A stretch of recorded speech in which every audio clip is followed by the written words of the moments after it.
Okay. Hello, YouTube. My name is Beverly, and today is, it's just the 20th.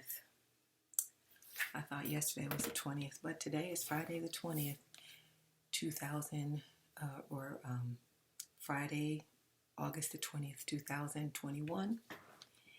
And I'm here to share a dream with you guys. I had several dreams. I'm going to keep it to one. I should have found this before I started, but okay, this is a quick one. This was on the 18th, but since I got the date wrong, it might have been the 17th. Anyway, it was this week. This week I dreamed that Jimmy Carter, for those of you who do not know who Jimmy Carter was president when I was a little kid. I'm going to look up exactly when it was. His name was James Earl Cater. James Earl Cater. And he was famous for being a peanut farmer from Georgia. Okay. He was a state senator in Georgia in the 1960s. He was also the governor of Georgia. Let's see. Yep. And he's from Plains, Georgia. So he was the 39th president.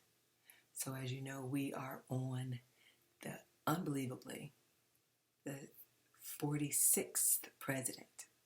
So this guy was the 39th president. He was president from January 20th, 1977 to January 20th, 1981.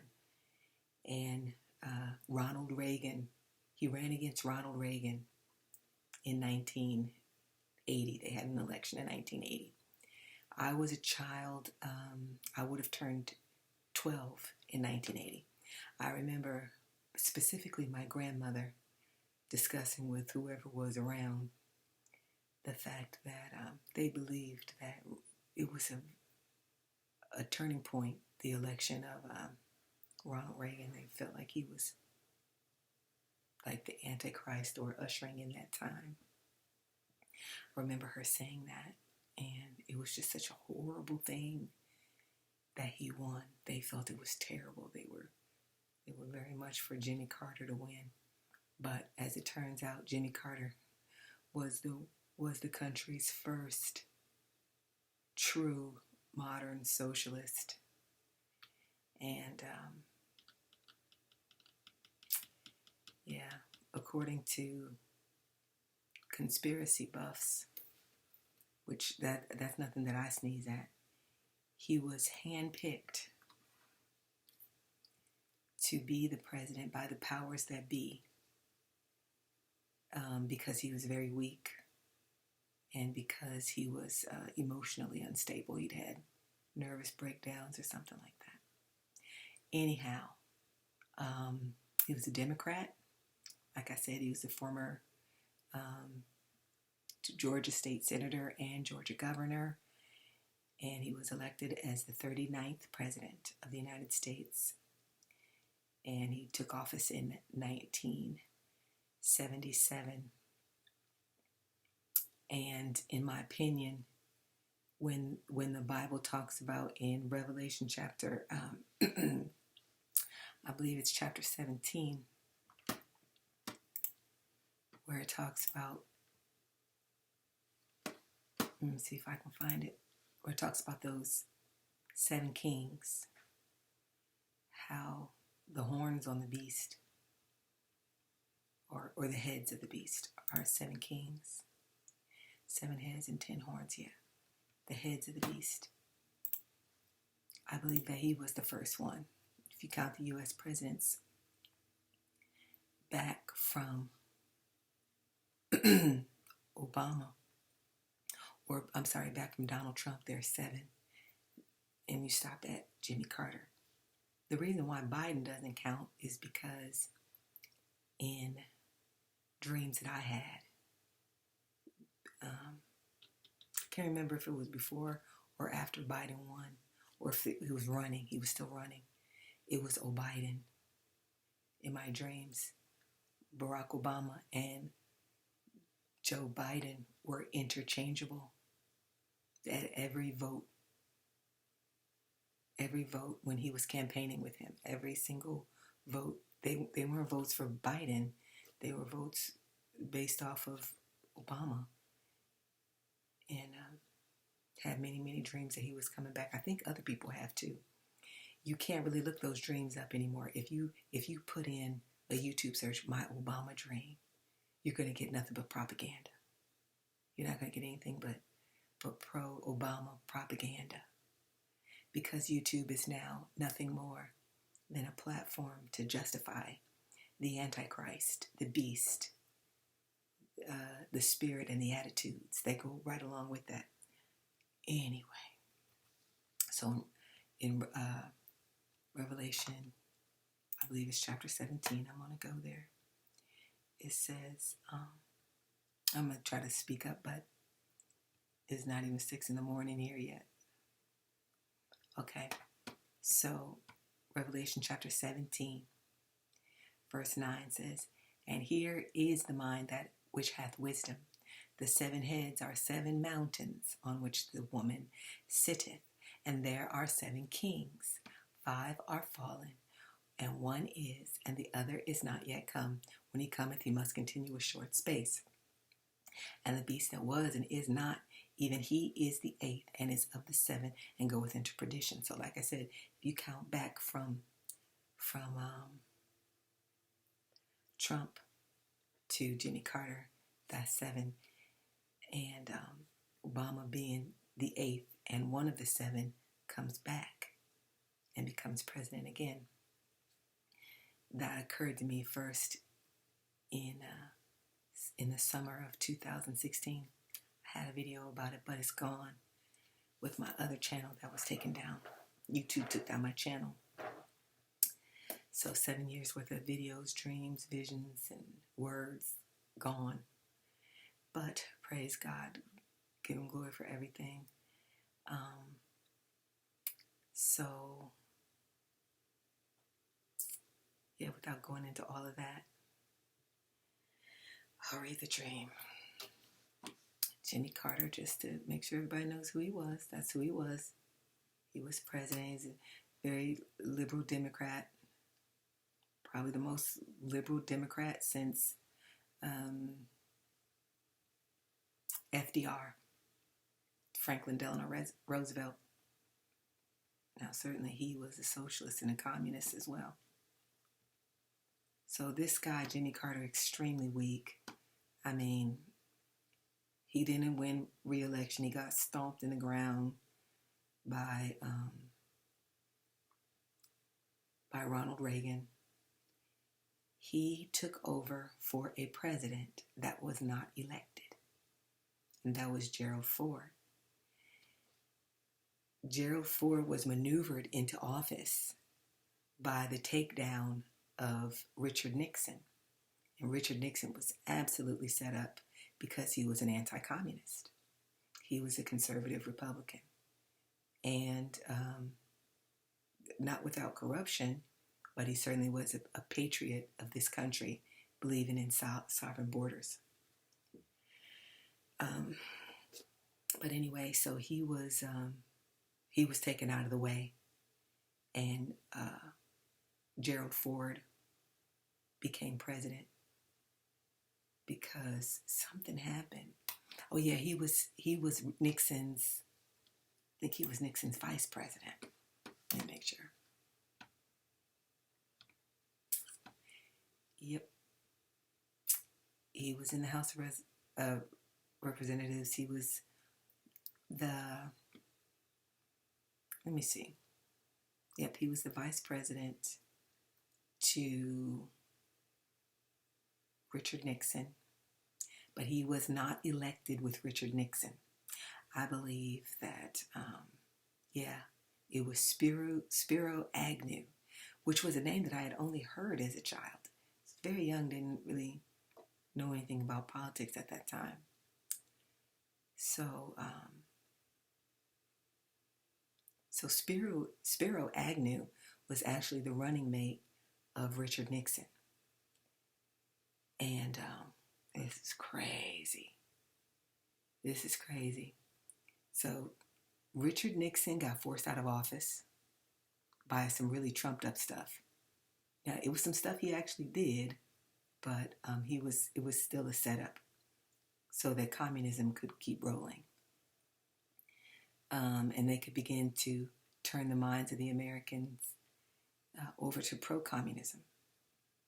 And this is the beginning of it. Socialism first. It's the stepping stone into communism. And then you go back and forth with the Democrat-Republican president to satisfy each side, to just, keep a lid on the dissent. They had Jimmy Carter come in and introduce these socialist ideas and give the country this socialist heartbeat. And then you have Ronald Reagan, who comes in and seems to oppose it. But at the same time, he's growing the government. At the same time, he's expanding governmental powers. First thing he did in office was, one of the very first things he did was fire all the air traffic controllers. So that's a move of big business, big government. And just like with Trump, the beat goes on. Anyway, so Richard Nixon was forced out of office. His vice president he also resigned. I'm not sure if it was in controversy.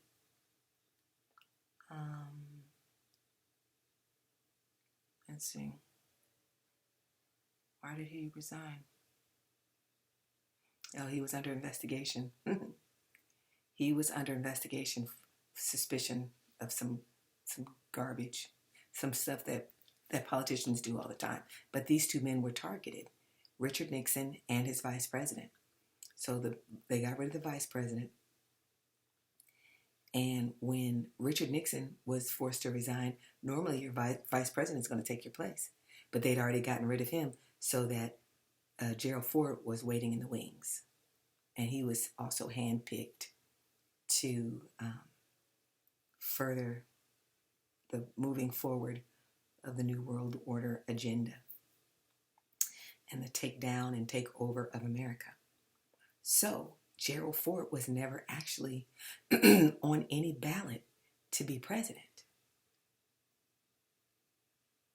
He moved up because who would have taken Richard Nixon's place, he also had resigned in a different controversy. So that led in Gerald Ford. I'm not even sure. Yeah, he ran for re-election against Jimmy Carter, but he lost because he was never a presidential candidate.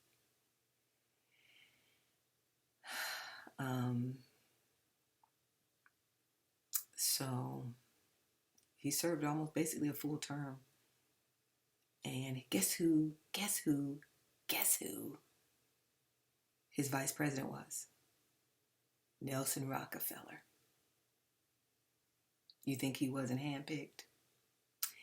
Anywho, James Earl Cater, the 39th president, whom I dreamed about. I dreamed about him before. The other dream was a long time ago, some years ago. And in that dream, he was trying to come to the table.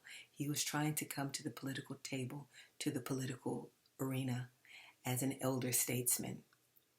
And he was trying to bring some wisdom and some balance to the situation. But he was not respected. And the reason he was not respected is because he had kept silent through the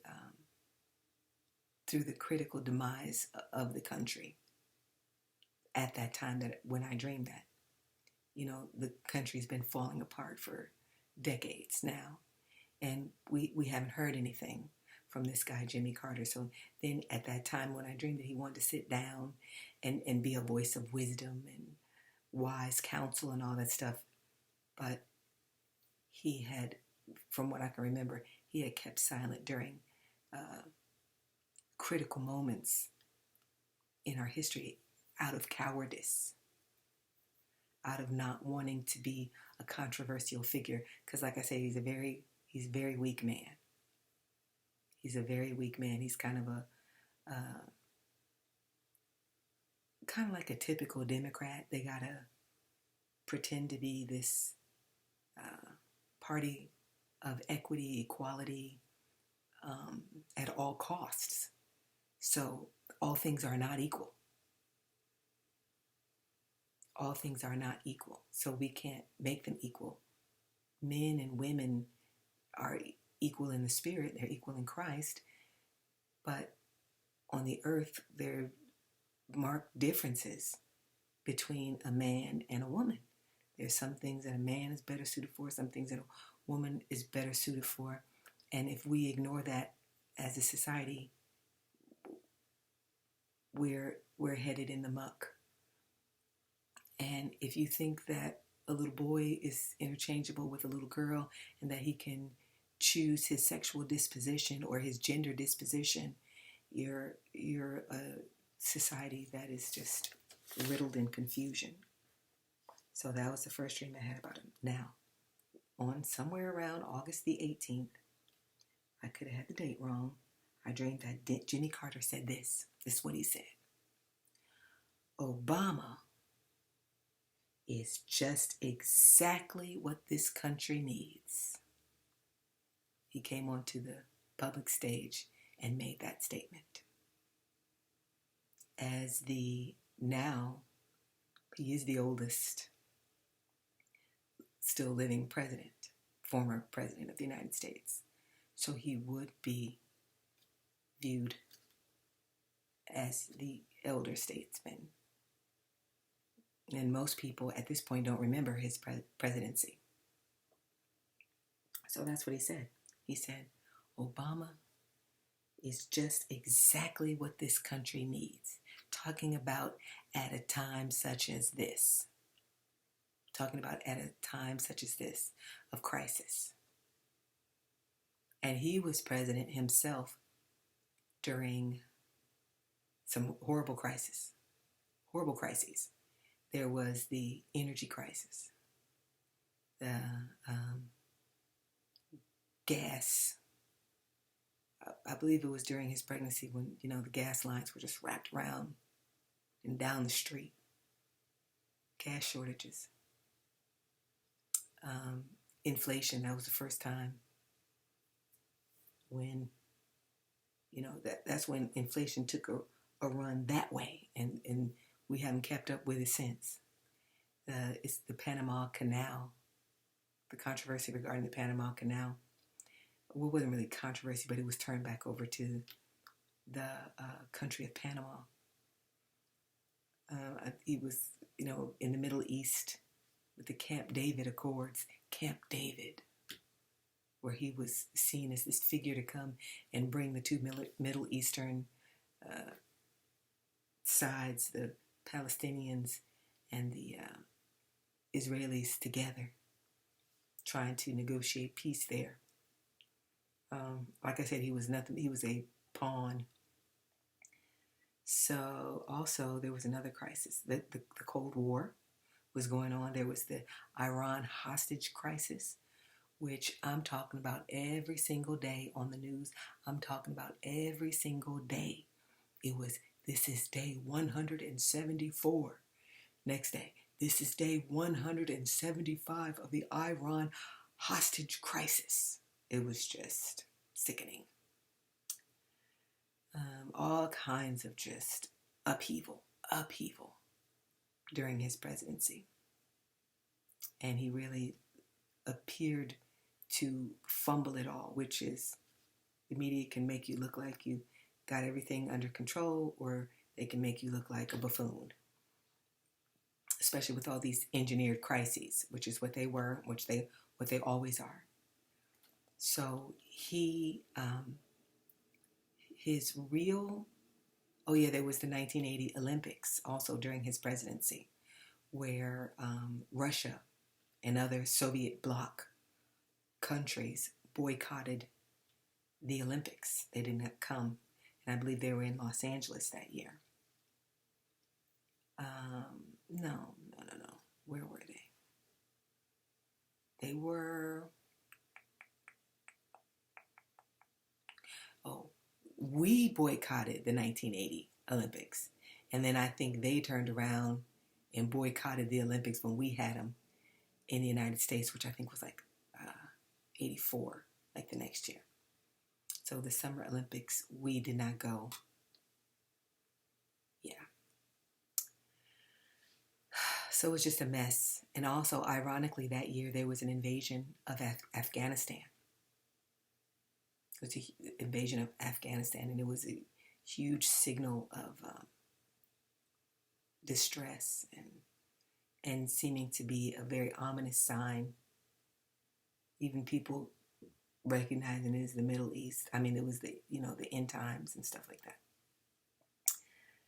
So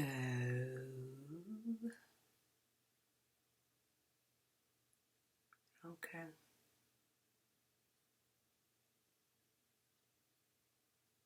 Yeah. He was just a disgusting, dripping socialist. So, and I say that because socialism is foolishness. Socialism is foolishness. Government,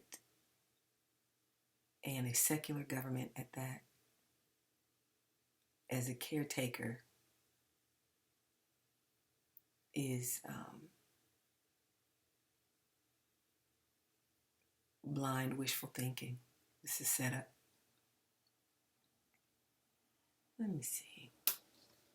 So you can see, at that time when Jimmy Carter was president, it was kind of like a time like now.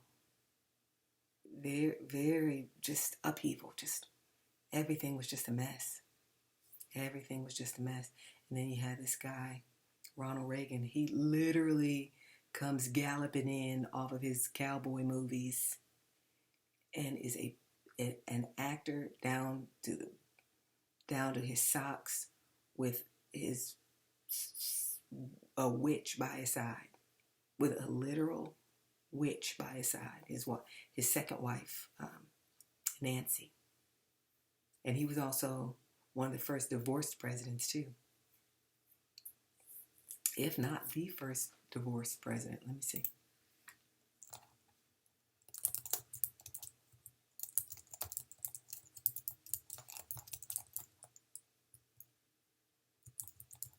Because despite what's going on right now, he became the first person to ever be divorced and to win re-election. It was just something you didn't do. It was known that a man that divorces his wife and marries somebody else and has another wife over there was just you were just a cad. You were not a good guy. Something's wrong with you. It was considered like a weakness to be divorced and immoral. So, and I want to say he was also the oldest man to take office. Ronald Reagan was the oldest man.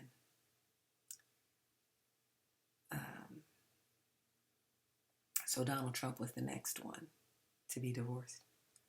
You had to stay with your wife if you wanted a career in politics. It was considered a character flaw. You didn't have what it takes to run the country.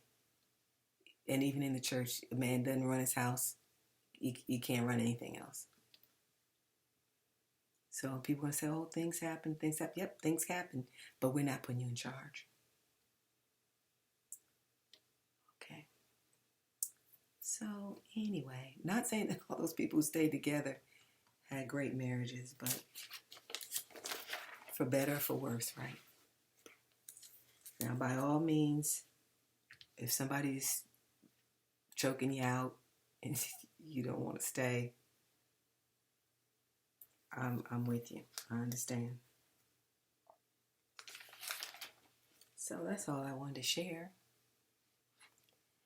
And yep, God bless you. Hopefully this isn't too long. God bless.